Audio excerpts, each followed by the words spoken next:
Hey guys, तो जैसे कि हम सभी को पता है कि इंडियाज गॉट टैलेंट को लेकर कितना ज़्यादा कंट्रोवर्सी हो चुका है। मुझे पता है यार, मैं बहुत ज़्यादा लेट हूँ आप लोगों के हिसाब से, या फिर इस सोशल मीडिया के ज़माने में जब सारी चीज़ें इतनी जल्दी शूट होती हैं और इतनी जल्दी नीचे चली जाती है। मतलब लोगों की मेमोरी इतनी कम है कि कुछ महीनों बाद इस कंट्रोवर्सी को कोई याद भी नहीं रखेगा। लेकिन मैं इसलिए इतना लेट वीडियो बना रहा हूँ या फिर हर बार इतने लेट अपने व्यूज़ देता हूँ किसी भी टॉपिक पे, क्योंकि मैं पहले ये समझना चाहता हूँ कि जितने भी पॉइंट ऑफ व्यूज हैं चीज़ों को लेकर, चाहे वो इस चीज़ के पक्ष में हो या विपक्ष में हो, उनके व्यूज़ क्या हैं, वो किस तरह से इस चीज़ को लेकर आगे बढ़ रहे हैं और उनकी क्या थॉट प्रोसेस है इस चीज़ को लेकर, पहले मैं वो समझना चाहता हूँ हर एक बार। उसके बाद ही मैं अपने कोई व्यूज़ देता हूँ। इसी कारण से मैं हर एक चीज़ पे काफ़ी लेट बात करता हूँ, कुछ टाइम बाद बीतने के बाद ही बात करता हूँ, और इस टॉपिक पे भी मैं थोड़े टाइम बाद ही बात कर रहा हूँ।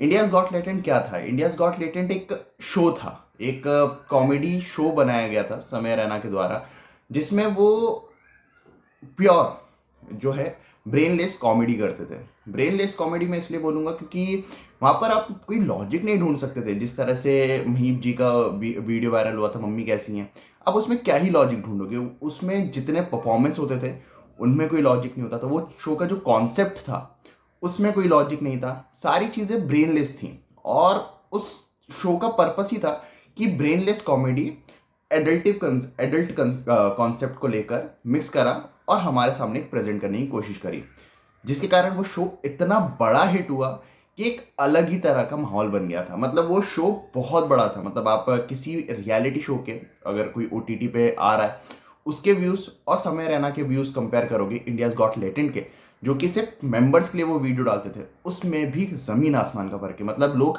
सब्सक्राइब, उनके मेंबरशिप लेकर वो वीडियोस देख रहे थे, जो कि बहुत बड़ी बात है। इस जितनी तेजी से ये शूट हुआ, समय रैना का जो हाइप बना, उसके कारण ये चीज़ तो कहीं ना कहीं ऑब्वियस थी कि सारे लोग तो खुश नहीं थे। लोग इसके बारे में उनको नीचे लेके आने की पूरी कोशिश करने वाले थे, और वही हुआ भी सही। अब आते हैं इस कंट्रोवर्सी पे। कंट्रोवर्सी जब रणदीप अलाहाबादिया उस शो पे गए और उन्होंने जो कमेंट पास करा, डेफिनेटली वो एक बहुत गंदा कमेंट था, उसको कोई भी जस्टिफाई नहीं कर सकता है किसी भी एंगल से।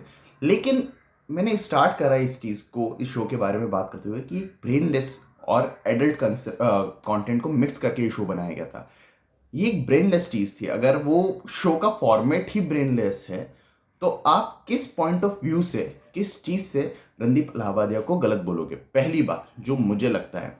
सेकेंडली, जो मैं इस चीज़ के फेवर में अगर मैं बात करूं कि क्यों ये शो बंद नहीं होना चाहिए था, तो मेरा ऐसा मानना है कि यार वो पूरा कॉन्सेप्ट जो था वो आप खुद सब्सक्राइब कर रहे हो ना। आप किसी अगर आप पूजा में जा रहे हो, तो वहां पर आप ये तो नहीं एक्सपेक्ट करोगे कि वहां जाके आपको डिस्को दीवाने सुनने को मिलेगा, राइट? वहां पर आपको आरती ही सुनने को मिलेगी, वहां पर आपको भजन ही सुनने को मिलेगा। अगर आप कोल्ड प्ले के कॉन्सेप्ट में जा रहे हो, तो वहां पर आप भजन तो एक्सपेक्ट नहीं कर सकते हो। तो आप उस चीज के लिए साइन अप कर रहे हो, आप खुद से गए हो, यूट्यूब खोला है, या तो वीडियो आपने सर्च करा है या आपके रिकमेंडेशन में आया है, जो भी हुआ है आपने खुद ने उसको देखा है ना।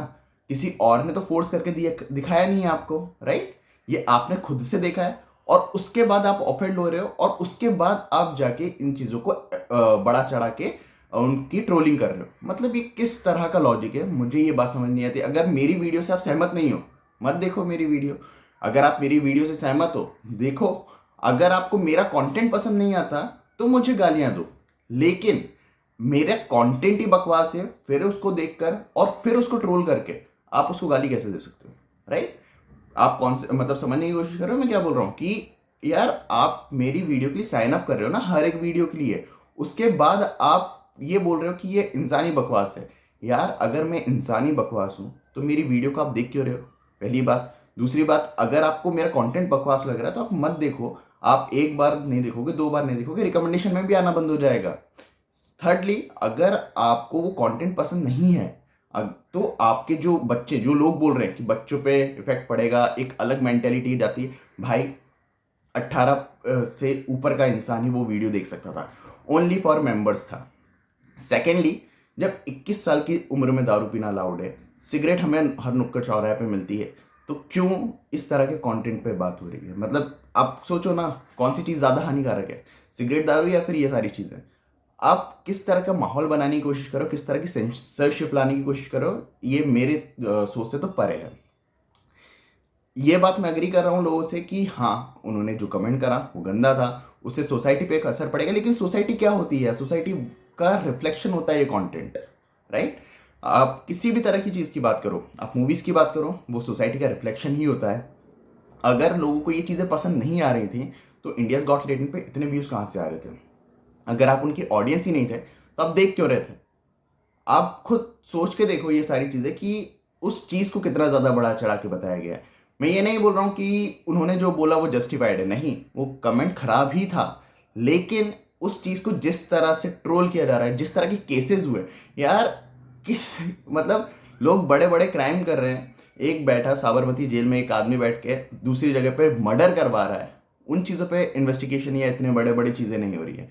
लेकिन एक इंसान जो कंटेंट बना रहा है खुद के वीडियो पे, इंडिया की आईटी, अगर आपको नहीं पता है तो इन्वेस्टिगेशन, सॉरी, जो हमारी आईटी डिपार्टमेंट होता है, जो सारे इंफॉर्मेशन डिपार्टमेंट होता है, इंफॉर्मेशन टेक्नोलॉजी डिपार्टमेंट, वो सारी चीज़ें मॉनिटर करता है ना कि क्या चल रहा है सोशल मीडिया पे, टीवी पर, मूवीज़ में क्या चल रहा है, राइट? वो तो मॉनिटर करते हैं, उनकी नज़रों के सामने ये सब हो रहा था, तब तक तो उनको ऑब्जेक्शन नहीं था। पर जैसे ही एक कमेंट आया, ये चीज़ें ट्रोल होनी चाहिए हुई, पॉलिटिशियन दे रहे हैं, लोग सोशल मीडिया पे धमकियां दे रहे हैं, मर्डर करने की बात कर रहे हैं, यार इससे बड़ी चीज़ तो नहीं हो सकती। एक इंसान जो मर्डर करने की बात करेगा कि मैं इसको गोली मार दूंगा, मैं इसका जान ले लूंगा, ये कर दूंगा, वो कर दूंगा, डेथ थ्रेट्स देना, उनकी फैमिली के बारे में उल्टा सीधा बोलना, ये कहाँ का आप जस्टिफिकेशन दे रहे हो? मतलब एक इंसान बोल रहा है कि आप गाली बक रहे हो और यही चीज़ वो गाली बक के एक्सप्लेन कर रहा है। मतलब आप बोल रहे हो कि गाली खराब है और खुद गालियां बक रहे हो, ये कौन सा लॉजिक है? मुझे तो बिल्कुल समझ नहीं आता। और मुझे लगता है कि डेफिनेटली वो कंटेंट सबके लिए नहीं था, लेकिन जिनको देखना है वो देखेंगे ना। आप बैन करोगे तो वो कहीं और जाएगा, आप वहां से बैन करोगे तो कहीं और जाएगा। वीपीएन तो सबके पास होता है आजकल, हर दूसरे इंसान के पास। जिसको देखना है कंटेंट वो तो कुछ ना कुछ करके देख ही लेगा, आप कितना रोकोगे? और सेंसरशिप से किसका भला होगा, आप बताओ मुझे। अगर सेंसरशिप नहीं होगी तो डेफिनेटली सारी चीजें आपकी आंखों के सामने होगी। सेंसरशिप ला दोगे आप तो आपके पीठ पीछे चीजें होंगी, फिर आप क्या करोगे? करेक्ट? मतलब आप बोलते हो कि दारू बैन कर दो एक स्टेट से, तो दारू तो फिर भी बिकती है ना। पर जब दारू लीगली बिक रही थी तब आपको टैक्स मिलता है, जब दारू लीगली नहीं मिलती तो वहां माफिया बनता है और आपको टैक्स भी नहीं मिलता है, फिर आपको माफिया से लड़ने के लिए एक अलग से अपना खर्चा लगाना पड़ता है। आप किस तरह की सेंसरशिप, किस तरह के माहौल बनाना चाहते हो देश में, ये आपके ऊपर है यार। ये कोई और डिसाइड नहीं करेगा, ये कोई गवर्नमेंट डिसाइड नहीं करेगी कि वो आपके ऊपर क्या थोपना चाहते हो, या आप खुद के अंदर से निकलता है कि नहीं ये चीज़ बैन होनी चाहिए, इस चीज़ में ये होना चाहिए, डिक्टेटरशिप आनी चाहिए, या ये होना चाहिए। अगर पब्लिक की डिमांड होती है ना तो ही वो चीज़ें होती हैं। अगर लोग वो चीज़ों की डिमांड नहीं करेंगे, लोग उन चीज़ों के खिलाफ बोलेंगे, तो डेफिनेटली ये सारी चीज़ें नहीं होने वाली हैं। तो मेरा ऐसा मानना है कि वो कंट्रोवर्सी बेसलेस है। उससे बड़ी बड़ी प्रॉब्लम्स हर इंसान की लाइफ में है, हर एक इंसान की लाइफ में। लोगों को अपने करियर के बारे में सोचना है, पढ़ाई के बारे में सोचना है, लोगों को अपनी जॉब के बारे में सोचना है, अपनी फैमिली के बारे में सोचना है। जो लोगों को उससे ऊपर उठ चुके हैं उनको अपने देश के बारे में, शहर के बारे में, राज्य के बारे में सोचना है। जो लोग उससे भी बड़े हो चुके हैं या फिर जो बिजनेस चलाते हैं उनको अपने बिजनेस के बारे में सोचना है। तो मतलब बहुत सारी चीज़ें हैं यार। ये एक वीडियो आके जो सब कुछ हो चुका है ना, इतना सब कुछ तामझाम हो चुका है, ये केसेस हो रहे हैं, ये हो रहा है, वो हो रहा है, भाई इससे बड़ी प्रॉब्लम्स हैं इस दुनिया में, रियल प्रॉब्लम्स, जिनसे डील करना ज़्यादा इंपॉर्टेंट है, ना कि इस चीज़ पे बात करना। मेरे हिसाब से तो मैं ये वीडियो भी नहीं बनाता अगर मुझे लिटरली ऐसा फील नहीं हो रहा होता कि अब ज़्यादा हो गया है। लिटरली अब बहुत ज़्यादा हो गया था। ये इतने टाइम से जो चला है, मैं नहीं चाहता था कि इन सारी चीज़ों पे मैं बात करूं, क्योंकि मुझे बेसलेस लगता है ये सारी चीज़ें। लिटरली जो सोशल मीडिया कंट्रोवर्सीज होती हैं मुझे बहुत ज़्यादा बकवास लगती है, और मेरे को उन चीज़ों पे बात करना भी उतना वो नहीं लगता है, वर्थ इट नहीं लगता है कि मैं अपना टाइम निकाल के उन चीज़ों पे बात करूं। लेकिन ये इतना ज़्यादा करने की ज़रूरत नहीं है यार। आप चीज़ों को अगर कंज्यूम नहीं करना चाहते हो, इग्नोर करो। कंज्यूम कर रहे हो और क्रिटिसाइज कर रहे हो तो करो, और फिर उस चीज़ को उस तरह से मत करो जिस तरह से आप कर रहे हो। करेक्ट? और अगर आपको वो लग रहा है कि वो चीज़ देखने लायक नहीं है तो कंज्यूम ही मत करो ना। आपको कौन बोल रहा है कंज्यूम करने के लिए? आप मेरी वीडियो देख रहे हो तो मेरी वीडियो को कौन बोल रहा है आपको देखने के लिए? आप खुद से क्लिक करोगे तब जाके देखोगे, राइट? कम ऑन यार, हमें इससे बड़े होने की बहुत ज़्यादा ज़रूरत है, इन सारी चीज़ों से बाहर निकलने की ज़रूरत है। रियल लाइफ प्रॉब्लम्स पे बात करने की ज़रूरत है, क्योंकि इन सारी चीज़ों से हमारा और हमारे देश का तो भला नहीं होना है। बाकी आपके क्या पॉइंट ऑफ व्यूज़ है मुझे कमेंट्स में ज़रूर बताना। बाकी मिलते हैं अगले वीडियो में, तब तक के लिए जय हिंद, जय भारत,